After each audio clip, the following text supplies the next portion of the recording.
अगर आपका मन आपकी बात मानता, क्या आप चिंता पैदा करते?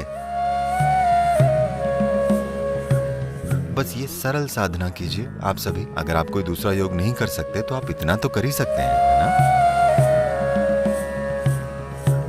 आप देखेंगे कि आपकी आधी चिंता शांत होनी शुरू हो जाएगी, क्योंकि वास्तव में संघर्ष इस बात का है कि आपके भीतर दो आयाम हैं।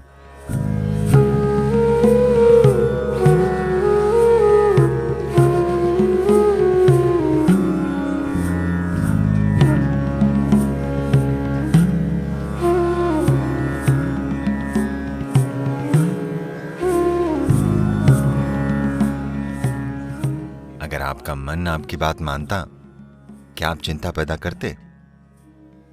नहीं। इसलिए जवाबों के लिए कहीं और मत देखिए, कहीं भी दूसरी जगह। बात बस इतनी सी है कि आपका अपना शरीर और मानसिक ढांचा आपकी बात नहीं मान रहे।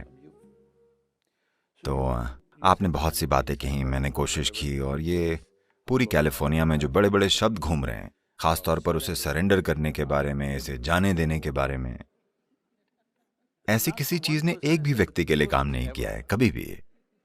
क्या इसने किया है? मैं आपसे पूछता हूं। आपको चिंता है, उसे जाने देने की कोशिश कीजिए। क्या ये चली जाती है?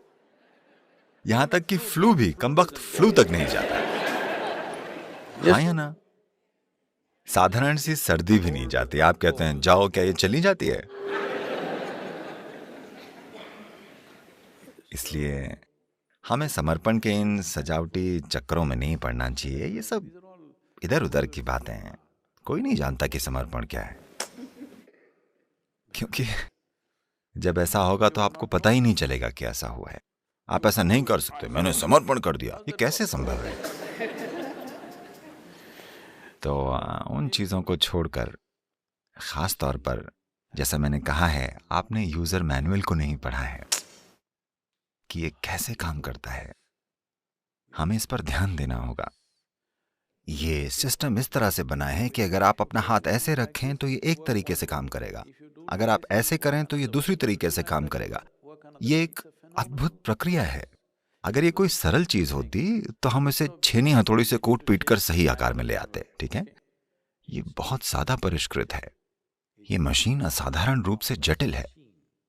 ये जिस चीज के लिए बनी है उसे उस तरह इस्तेमाल करने के लिए व्यक्ति को एक निश्चित तरह का ध्यान देने की जरूरत है, वरना यह खुद को अस्त व्यस्त कर लेगी।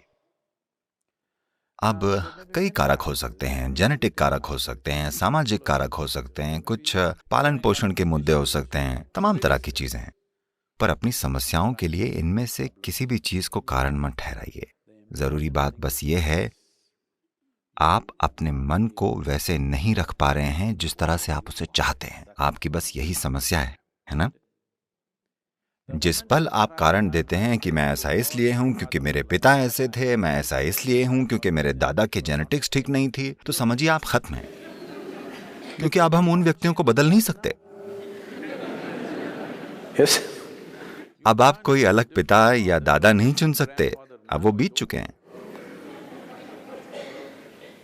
पर आप इसे रूपांतरित कर सकते हैं। आपको यह समझना चाहिए, अब भी इससे कोई फर्क नहीं पड़ता कि आपको चिंता का विकार है। फिर भी अगर आप एक गाजर का टुकड़ा भीतर डालते हैं तो यहाँ एक ऐसी बुद्धिमत्ता है जो एक गाजर को एक मनुष्य में रूपांतरित कर सकती है। इसका मतलब हर रोज आपके भीतर एक नए शरीर का निर्माण हो रहा है ना? टुकड़ों में हर रोज एक नए व्यक्ति का निर्माण हो रहा है। जब सृष्टि का स्रोत आपके भीतर काम कर रहा है और लगातार एक नए मनुष्य का निर्माण हो रहा है, अगर आप इसकी थोड़ी सी भी जिम्मेदारी ले लें तो आप पूरी तरह से एक नई शारीरिक और मानसिक प्रक्रिया का निर्माण कर सकते हैं। हमारे साथ कुछ ऐसा हुआ। पिछले साल हम लोग तिब्बत में ट्रैकिंग कर रहे थे। मैं एक टेंट में था, मैं कुछ काम कर रहा था और दूसरा एक व्यक्ति एक सेब काट रहा था। आपको इन दिनों मिलने वाले चीनी मिट्टी के चाकुओं का पता है? तो पास में दूसरी महिला उस व्यक्ति से कहती है, ये बहुत तेज चाकू है, ध्यान रखना। ये मुझे थोड़ा परेशान करता है। मैं ऐसे देखता हूं क्योंकि ये एक बड़ा आदमी है। अगर वो कोई बच्चा होता तो अलग बात थी, तब हमें देखना होता कि वो चाकू कैसे इस्तेमाल कर रहा है। वो एक पूरा बड़ा आदमी है। और चाकू को तेज धार ही होना चाहिए। अगर उसकी धार तेज ना हो तो आप उसे चाकू क्यों कहेंगे? तो मैंने उसे अनदेखा किया और काम करता रहा। अगले 2 मिनटों में वो फिर कहती है, ये बहुत तेज चाकू है, ध्यान रखना। मैंने कहा बस करो, वो एक बड़ा आदमी है, उसे अकेला छोड़ दो, उसे पता है चाकू को कैसे इस्तेमाल करना है। वो एक छोटा सा चाकू नहीं संभाल सकता। ये कोई बहुत भारी मशीनरी या अंतरिक्ष यान या ऐसा कुछ नहीं है कि उसे पता नहीं कि इसे कैसे चलाना है। ये एक चाकू है। वो कहती है, नहीं सदगुरु, ये बहुत ही तेज चाकू है। और मैं जो कर रहा था वो करता रहा। अगले 2 मिनटों में वो उससे फुसफुसाती है, बहुत ध्यान रखना, ये बहुत तेज है। और अगले 2 मिनटों में वो अपनी उंगली काट लेता है। उसके बाद मैंने हार मान ली। ठीक, यही सब हो रहा है जीवन के साथ, यही सब हो रहा है। आपके पास एक बुद्धि है जिसके लिए आपके पास कोई पर्याप्त स्थिर आधार नहीं है, या दूसरे शब्दों में आपके पास एक तेज चाकू है, माफ कीजिएगा, बहुत ही तेज चाकू। A very sharp knife in your hand, but your hand is not steady. आपके हाथ में एक बहुत ही तेज चाकू है पर आपका हाथ स्थिर नहीं है। जरा देखिए, ये आपका ही मन है जो सारी पीड़ा पैदा कर रहा है ना? हाँ या नहीं? तो आपके पास है बहुत तेज चाकू है, ये जितना धारदार होगा उतना ही आप खुद को काट लेंगे। तो हमें चाकू को कुंद नहीं करना है, हमारे पास बस एक स्थिर हाथ होना चाहिए, है ना? इसके बारे में कुछ नहीं किया गया है। लोग इन तमाम शांतिकर दवाओं और बकवास के साथ जो आप लेते हैं उससे चाकू को कुंद करने की कोशिश कर रहे हैं।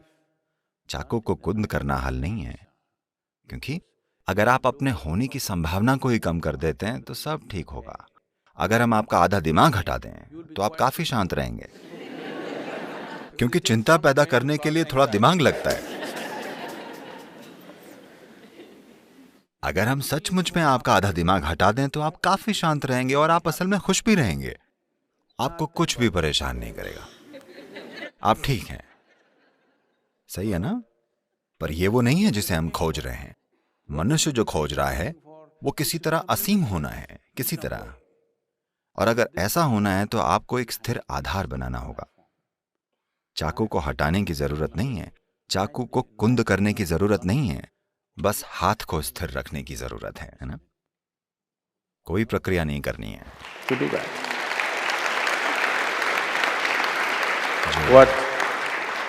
इनर इंजीनियरिंग का, योग का बस यही अर्थ है। जब मैं योग कहता हूं, कैलिफोर्निया में रहने की वजह से उन सभी असंभव मुद्राओं की कल्पना मत कीजिए। योग का अर्थ मुद्राएं नहीं है, योग का अर्थ है मिलन। ठीक है? योग का शाब्दिक अर्थ है मिलन। ये मिलन का पहला रूप है।